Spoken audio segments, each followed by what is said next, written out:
Hey, what's going on there, Dice Rolls? Paul here, and I'll be your DM for a while. Listen, are you looking for a rules light-ish, more high-stakes kind of a game that you can play with your friends? Well, I think I might have an answer for you, and it's a game that I've already shared with you when I have talked about playing Questers, which is kind of my code name for Deathbringer, that when I led an after-school club of middle school students through Dragon of Stormwreck Isle, I used Deathbringer rules with that, and it worked out really well. Now, we're going to go through it, and I'll tell you what I liked about it, maybe what I didn't like about it, and then I'm going to show you just kind of how I'm progressing along with it. So let's go ahead and take a look at it. All right, so here we go. We have the Deathbringer game here, and it is just enough to make a pamphlet, which means you can just carry it around in a pamphlet form and open it up, and you got two sides, and those are your rules. So let's go ahead and go through it. Deathbringer is a streamlined, grimdark version of the world's most popular tabletop role-playing game. It is not a game so much as it is a kit, a toolbox of hacks to create a fast-paced, grittier game. These rules can be used by themselves or imported into any 5e game or SOR retro clone. Feel free to pick and choose which rules you use. Think of Deathbringer as the secret sauce on your RPG burger. And it is, and that's what I did with my students as well. I didn't use everything. In fact, I wound up actually having students roll their stats versus just putting their bonus on their particular ability score, and I just wanted to add that in so they have more dice to roll, really. So why is Deathbringer? We enjoy RPGs where death is a real possibility and danger lurks around every corner. We like PCs who are gritty anti-heroes struggling to survive in a hostile world. We also like games that feel like a tactical exercise and more like the movies where players use natural language like I sneak up behind him and stab him in the kidney, as opposed to I move 3 squares and flank him for an opportunity attack. In Deathbringer, you are not limited by what is written on your character sheet. Deathbringer dice make it possible for any character to swing from a chandelier, smite an enemy, or turn a leg of mutton into an improvised weapon, because every character has a right to kill someone with a leg of mutton. I would agree with that. Okay, let's go ahead and just start with basics and abilities. We'll go from right to left here since this is a pamphlet.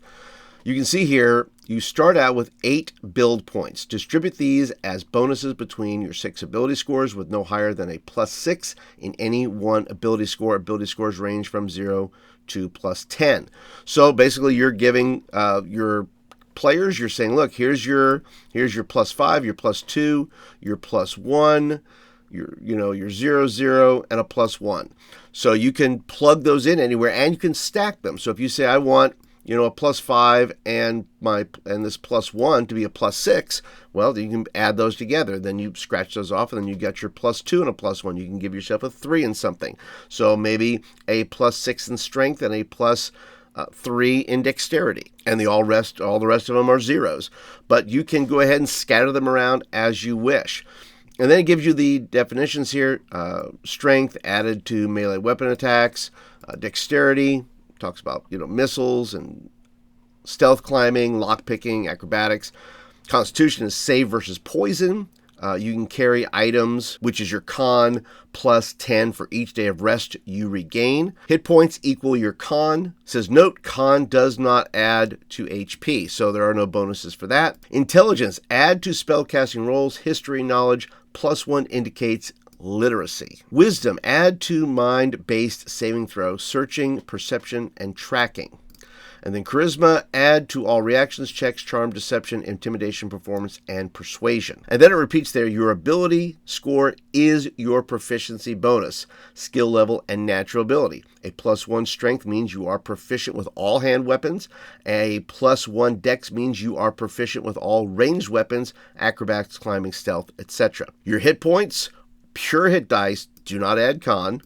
Your defense is 10 plus dex plus armor. We'll get into that in just a minute. All characters are human. No one can see in the dark. No clerics. The gods of Deathbringer are indifferent. Spellcasters have been hunted to near extinction. And then you have some generosity here. Start with D6 gold pieces while water skin and D4 rations. So yes, if you're wanting, like you said at the beginning, a grimdark campaign, if you really want to turn the volume up on lethality, this is the rule set for you. All right, so let's go and get into the armor now. You can see here, you just choose which kind of armor you want. You want light, you want medium, you want heavy. Okay, well, here we go. You get your light +1, medium is +2, +3 if you get like full chainmail, and then full field plate is a +4. And then you have the weapons up here. Well, if you're fighting with just your fist or kick or headbutt, that is a D2.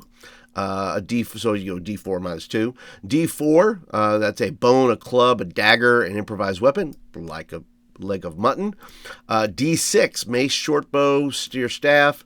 D8, battle axe, long bow, rapier, sword, warhammer, and then a D10 for a crossbow or a two-handed sword. Now, as far as magic goes, it says you can use any OSR or 5e spells you like, but that the PC must find them through exploration. DC 10 to cast, saving throws are 15. So that means you basically have to find a scroll or a spell book or something like that to be able to find the spells, if you're playing a wizard, that you want to be able to play. Well, scratch that, because let me tell you something.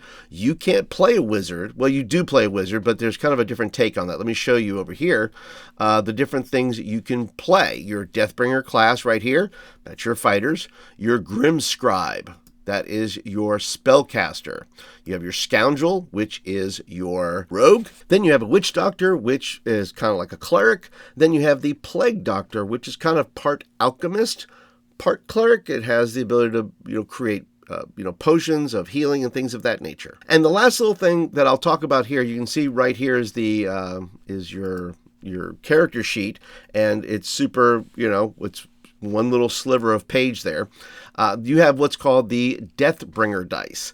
And the Deathbringer dice replace class features like skills, feats, inspiration with Deathbringer dice. Begin each session with Deathbringer dice equal to your level. So first level, you have 1 Deathbringer dice. If you're 5th level, that's 5 Deathbringer dice. A player can spend Deathbringer dice, add D6 to any D20 roll, inflict additional D6 damage on a successful hit, or absorb D6 damage. You may use multiple Deathbringer dice at the same time. Deathbringer dice cannot be used to alter a nat 1 or used for initiative roll. They are not replenished with rest, but respawn at the start of a session. So you have your Deathbringer slots right here where you can put your dice, and you put those I give my players little mini dice to put there.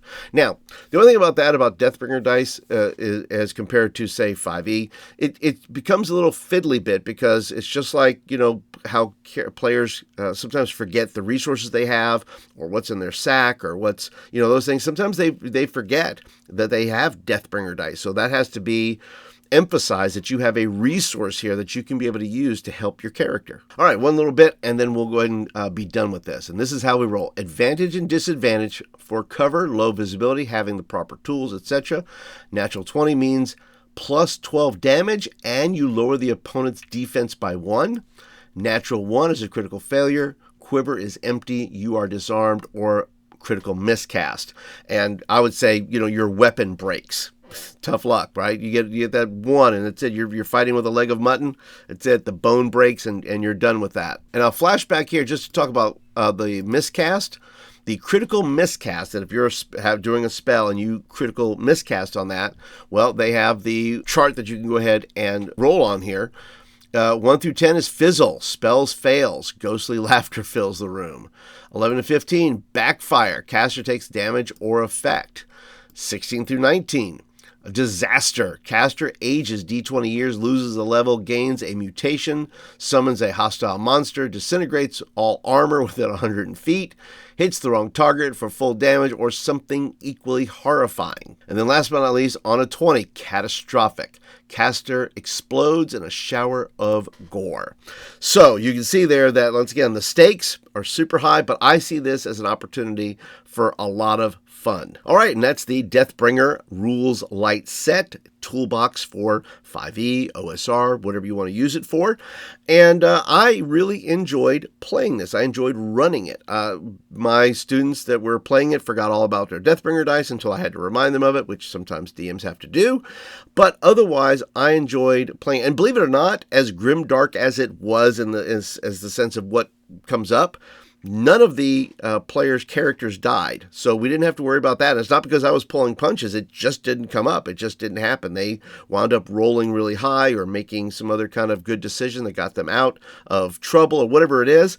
And so I would say, yes, use this as in any type of format you want. I think it's a lot of fun. But if you want to do the grimdark stuff, I think maybe 5e Adventures might be a little too high fantasy. So you may want to just, if you're going to use that, go ahead and just make it a little bit darker and a little bit more dangerous as far as maybe the setting or things like that. Because sometimes, Forgotten Realms and so forth can be very bright and those type of things. But you may want to choose something, a setting maybe that's a little bit darker. And something I did with the rules here that I'm putting together is I put together this little binder of 4x6. 4x6, I took the rules basically and I made my own little rule book out of it where I could put the different kinds of characters you can choose, the rules I have.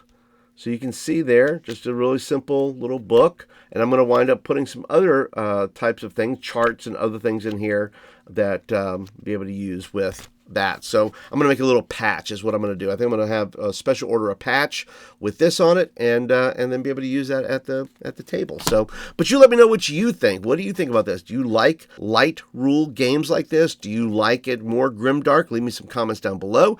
And if you're a guest today, thank you so much for being a part of the channel today. Would love if you hit the subscribe button, become a part of the conversation here. And if you really like the video and you want to hit the thumbs up button, well, that'd be great too. But that's it for today, guys. Thank you so much for being here, and I'll catch you guys in the next video.